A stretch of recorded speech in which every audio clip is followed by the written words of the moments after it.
Hi Meg, lovely to see you. And you, how are you doing today? Good, thank you. What else have you been up to today? This week then? Well, today I've already been. Me and Six, boy, Six, come and say hello.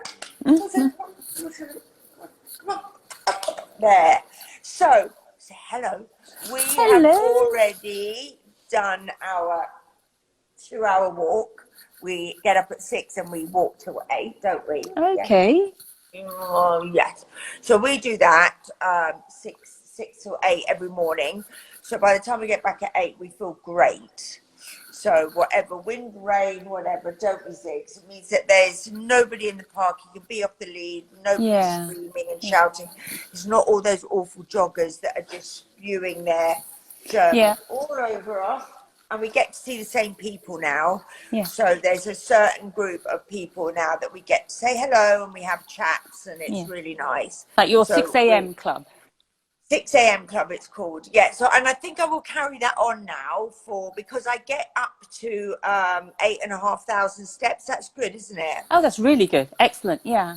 So And it's 8,500. I don't know. I never was into the steps thing, but it's on my phone. So I'm doing 8,500 a day with that's the walk, and then whatever I do around the house. There's no real actual scientific evidence behind the 10,000. You know that it sort of came about at the end of the 1960s that it was sort of decided that 10,000 steps was a healthy amount. There's no, but actually it's a very good, and so I think, as many as you can do in a day, especially, when we're in lockdown and in this situation. Yeah, because I was noticing on the first couple of days when I wasn't doing Ziggy, when I didn't have him with him. I mean, it could be like 262 steps.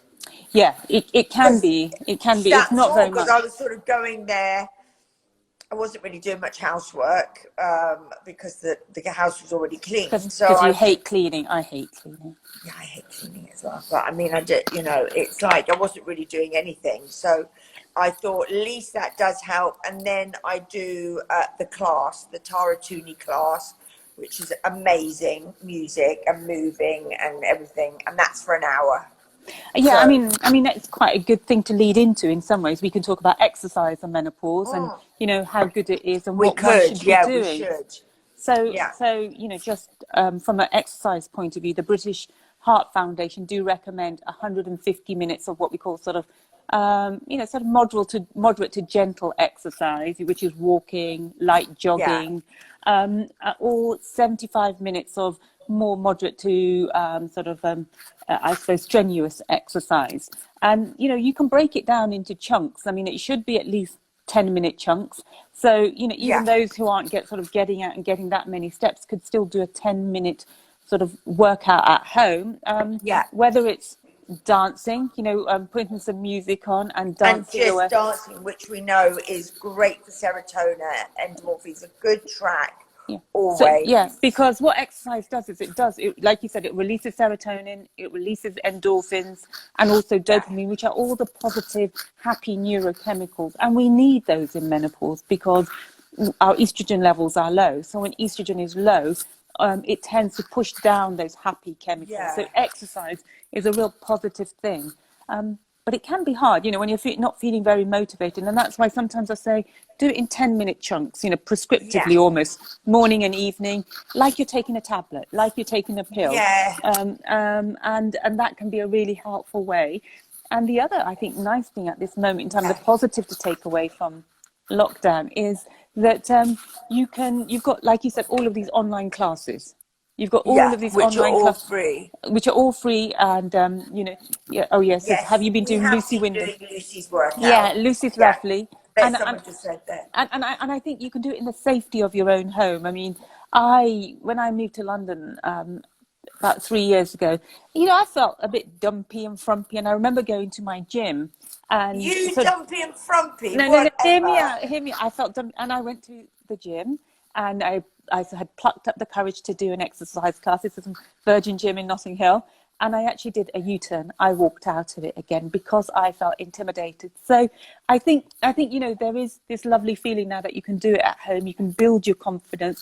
You don't have to be wearing all the right gear. Although I think Yeah. psychologically it's nice to wear a bright colour if you can, or Yeah. feel good in your gear. So Yeah, of I think course. take advantage, you know, of New Lucy. trainers and a new gear like Sweaty Betty, and you've got something new and just does make you feel great. Yeah, yeah. And like So you said, though, look, I've been going to the gym for 40 years. I've been doing classes and I still feel intimidated. If I go into a yeah, new class and I don't know the movements because my coordination, I have that part of brain which is not very good. yeah, me too. So I need, it's like when I do go to like this sort of a dance class where they take 4 weeks to learn the dance, then I'm all right.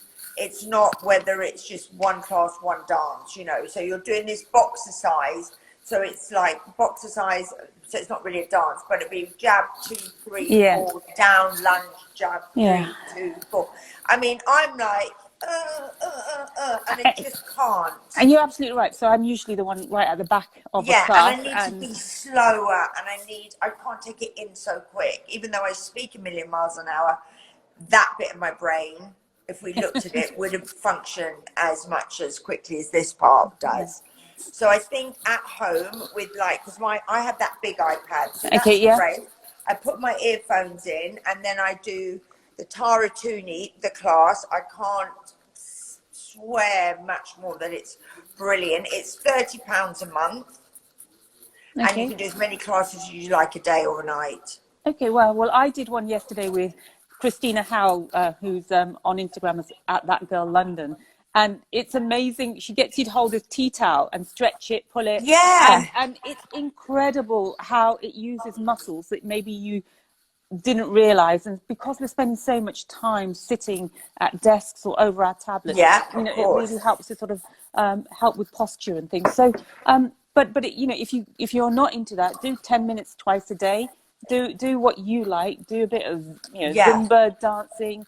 The 7 minute workout app is Skipping. I great. mean, you can buy a skipping rope, which is great to do. That really gets your Yeah. cardio going. I mean, I did bought my trampoline, my rebounder. I mean, it was I think it was 18.99. Okay. Yeah. They're cheap, and I mean, they didn't used to be. It's like anything, you know. Now they're in abundance, and you jump up on that, and that is great also for all your joints and they Yeah. say osteoporosis. And as well as doing that, you get, you know, you can get quite into it, and you just find any class on YouTube. They're free. No, and osteoporosis. So I saw on your Instagram that you've been asking people about osteoporosis or sort of talking about it. And you're Yeah, absolutely right. When it comes to exercise, you need to do impactful, or what I call yeah, stomping exercise. You know, you've got to do things where you are jumping, skipping, running, jogging, yeah. not So things it's like sort cross of train. actually doing Exactly. that, Boom, boom, isn't boom. it? Yeah, Yeah, like you're not on the cross not the trainer. cross trainer, not swimming. Not that I think many of us have got Yeah, can go swimming at this moment in time, no. but not those kind of exercises. So it's good. Just do a bit of stomping around the house, Yeah, and put some so you've got music the on, and off you rebounder go. anywhere with some music, and you can do that. And also, that's why I took up Couch to 5K. That Ah, was okay. for my osteoporosis, and then I did Couch to 5K, and I didn't have it at the end. It was in the green and the yellow.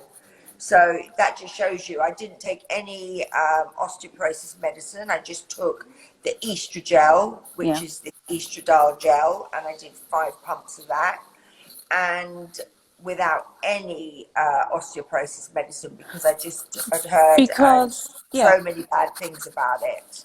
Well, the thing You is know. with osteoporosis, I mean, we women are much more at risk, particularly when we go through the menopause, because our Hmm. estrogen levels just drop. They just plummet, and estrogen is a bone protector. So what happens with our bones is they start to sort of not build up, Yeah, or the density of it drops quite significantly within the first few years. And so 1 in 3 women are at risk of osteoporosis yeah, post-menopause. And especially if you've gone through menopause earlier, because maybe you've had, you know, a surgical menopause because of cancer, chemotherapy, radiotherapy, or you've had a hysterectomy for other reasons. So, you know, younger women really need to be more aware of it as well. And HRT is the best treatment for osteoporosis. And I'm not talking about any other menopausal symptoms. Even if you came to see me just with osteoporosis or any other doctor, then HRT would be the first line for all women when it comes to osteoporosis treatment. And then it does all the other things that, you know, estrogen or estrogel can do. I looked through some of your feed, and I think there were a I've couple. written questions. Go for it. I have got a list here. Right. Quite a few actually this morning.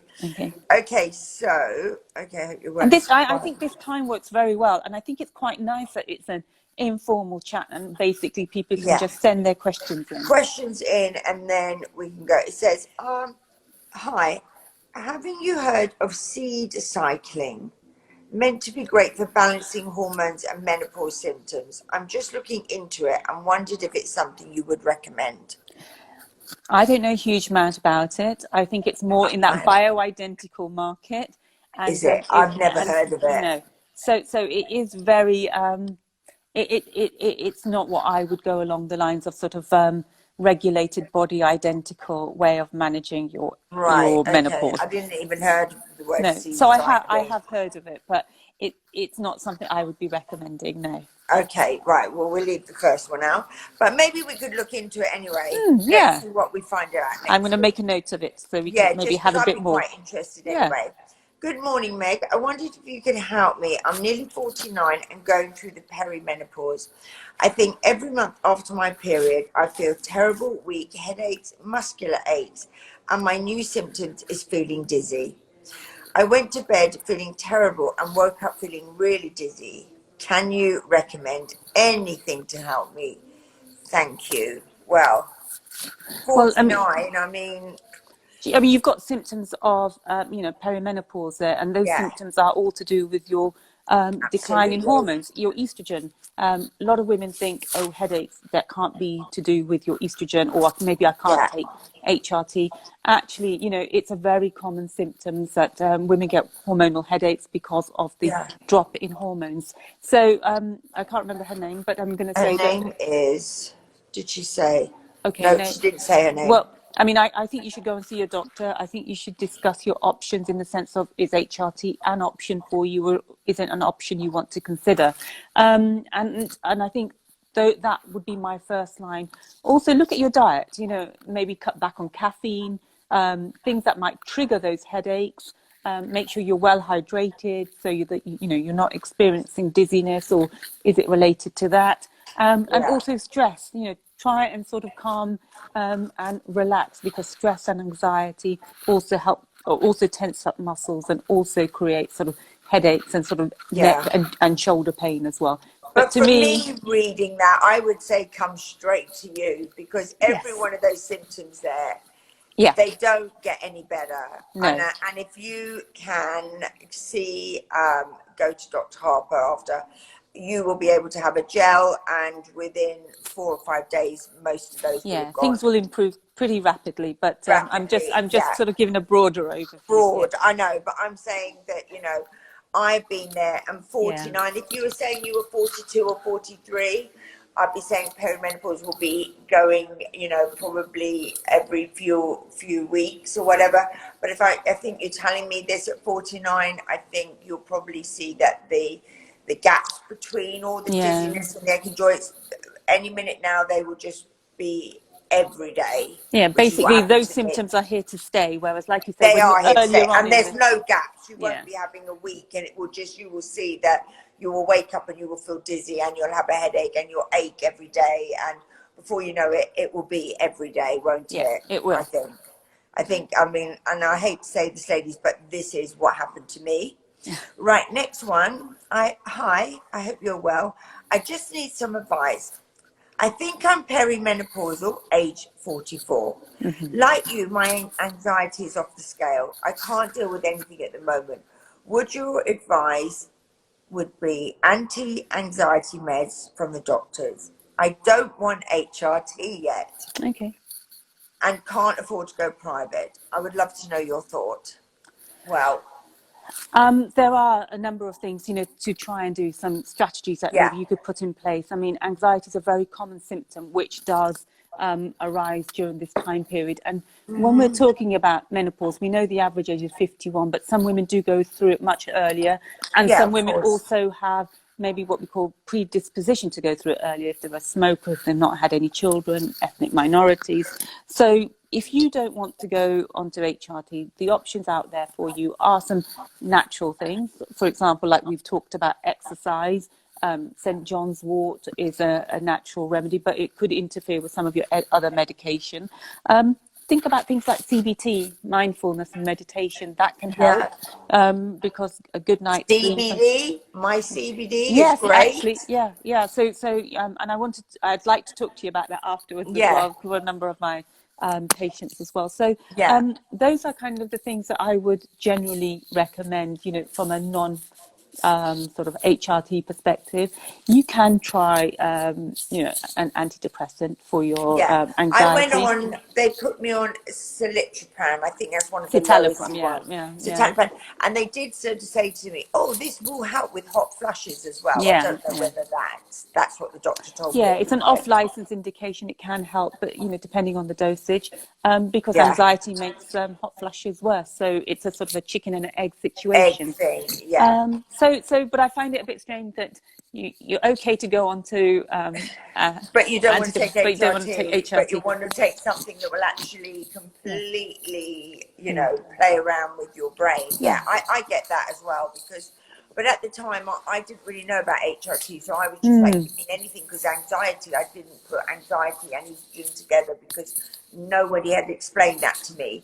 And So I was just like, give me that citalopram or whatever it's yeah, called. I want it now, now, yeah, now, because because you you no need it. no You need it. no one has explained to Yeah, me about the estrogen levels, and then I put down the antidepressants and discovered CBD, which my girlfriend had brought over from New York, and loved it so much that I ended up buying my own CBD company, the M Blend, mm, doing it with James, and yeah. I mean, it two can drops help a in the number of. morning. I did go on a higher dose. Most people are on 10%. Of course, I was on 30%, but it's just because I'm a very anxious person anyway. So I was taking Yeah. 2 drops in the morning and 2 drops at night, and it changed my life. And also, like my dad was like, yeah, Meg, whatever, blah, blah, blah, CBD. And I just found out, James said to me, oh, your dad just bought some more. I'm like, oh, this is the person who didn't believe in any of this CBD and now says that his back is like a new person Well, from it. yeah. I mean, it He very hasn't much taken helps. ibuprofen or a paracetamol, I think, for 6 to 8 months from taking CBD. Yeah, I mean, I recommended it And he's to. age 78, so he was one person that would not put anything down, and he hasn't taken anything. And the CBD is really, really, and he's got degenerated disc, so Yeah. he will always be in pain. There's nothing that they can't do because the disc have actually worn Mm. away because he played squash for like 35 years and golf. Everything he does is the lower swinging part of his back. And tennis, he plays twice a week, golf 3 times Yeah, a no, I week. particularly So, recommend CBD for women who can't take HRT, who are suffering with sleep issues and anxiety, like patients with breast cancer, estrogen receptor yeah. positive breast cancers. And the other thing, just to say about anti-depressants or anti-anxiety medication Yeah, like citalopram, sertraline, they also affect your libido and ability to yeah, orgasm. So absolutely. as in Mm. it sort of prevents a lot of women or a lot of men as well.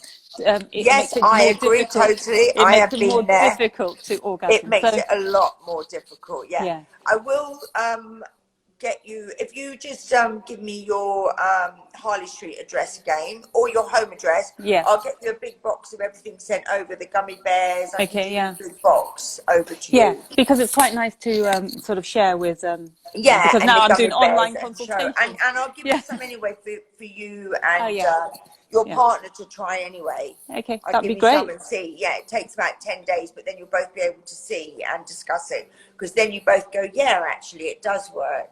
I'll Yeah, get some over to you. yeah. So, can you take HRT even if you still got your period?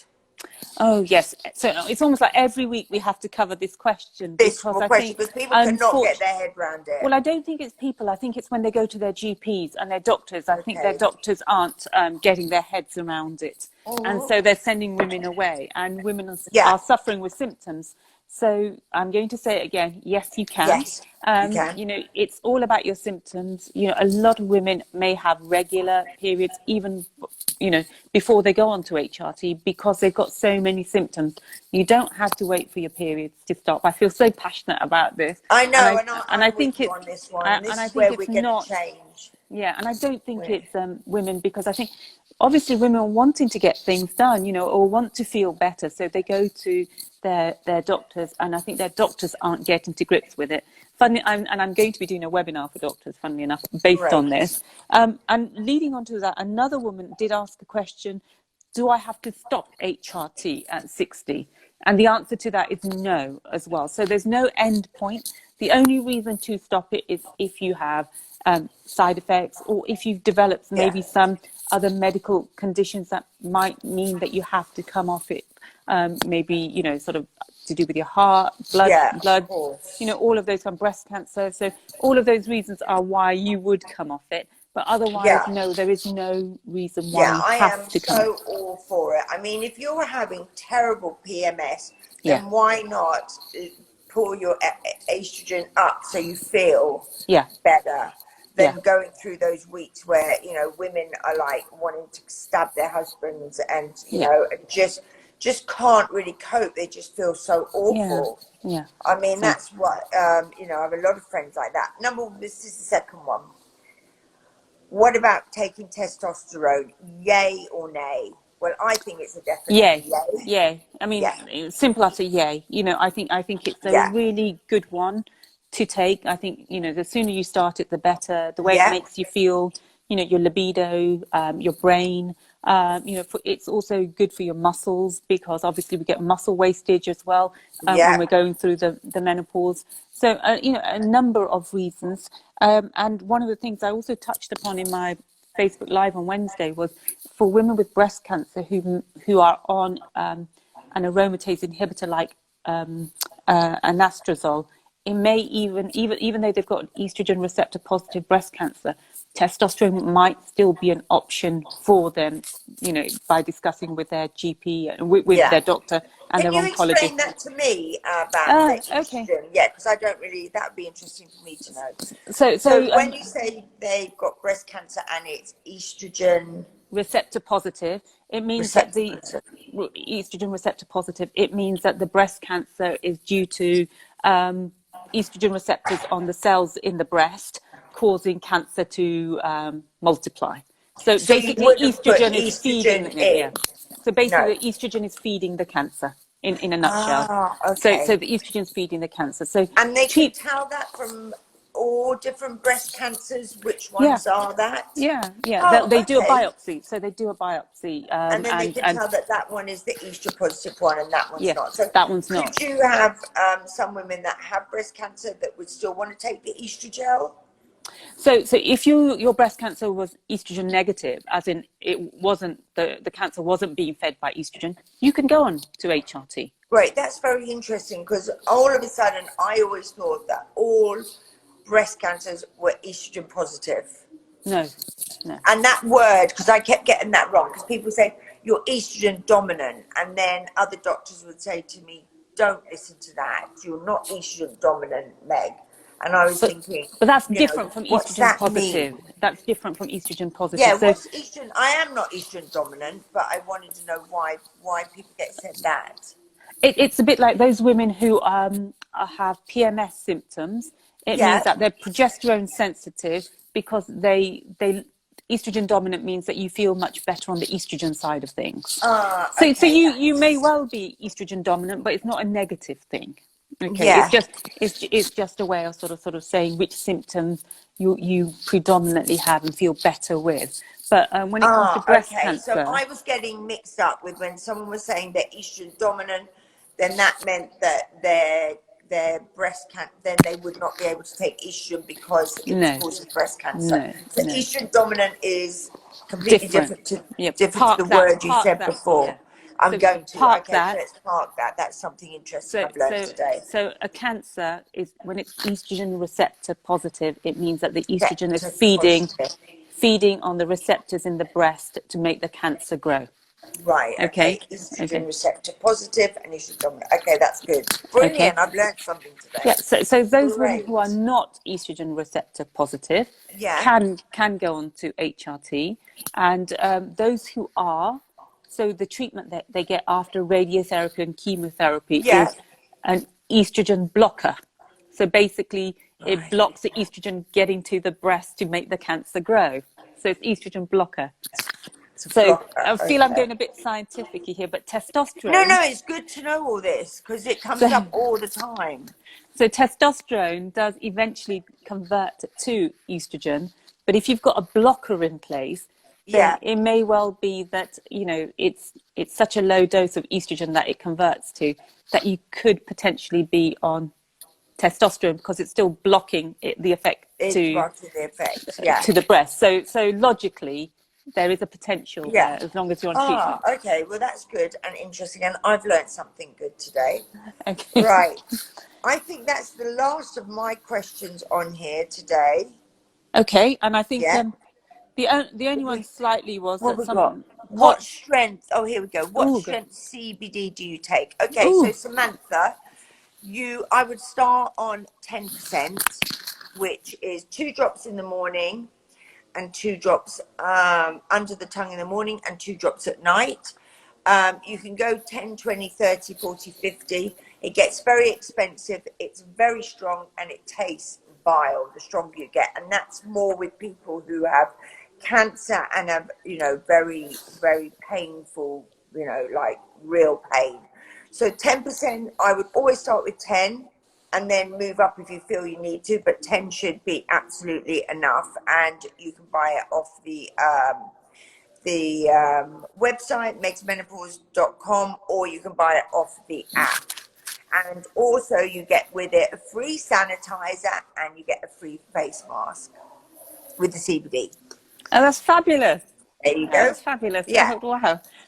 Okay. yeah, we're giving So that away. I And just I want to will say get a thank box sent you. over to you. Yeah, no, I'd love that. I That's just want to only say good. thank you to Terry, Feeling Fit, because in Spain we did an online consultation this week, and Oh, to did another, you? yeah, Well we did, done. yeah, and to Karen in France, I did an online consultation with Karen, and she can get some of That's her great. prescription. I was still able to do a private prescription for her, and she can get it from her pharmacy in France. So it feels great Brilliant. to, You yeah, see. See, reaching this out is the to so way. many It's women. like, look, you don't have to get to Harley Street, ladies. No, Just DM yeah, Dr. Harper on her Instagram, and then you can get to chat and talk, it's and amazing. It's been really and good. you will get it within 2 days. You can get it, and even you can even fax some of them over, can't you? Because I Yeah. got my Estrogel faxed over to Well, my now I've gone even better than that, Meg. I can text it over to you or email it over to you, the text. Okay. prescription. Oh yeah, you said last week you can text, Electronically, can't yeah, you? yeah. Or even get Yeah, it delivered to you. amazing. Even get it All right, delivered to you. brilliant. Well, lovely to see you. And you, and you. And And I'll and we will WhatsApp you catch up my next address. week, and hopefully I'll get more questions again. I know Have it's a really lovely great. weekend. Love you. Lots of love. Bye. Bye. Bye.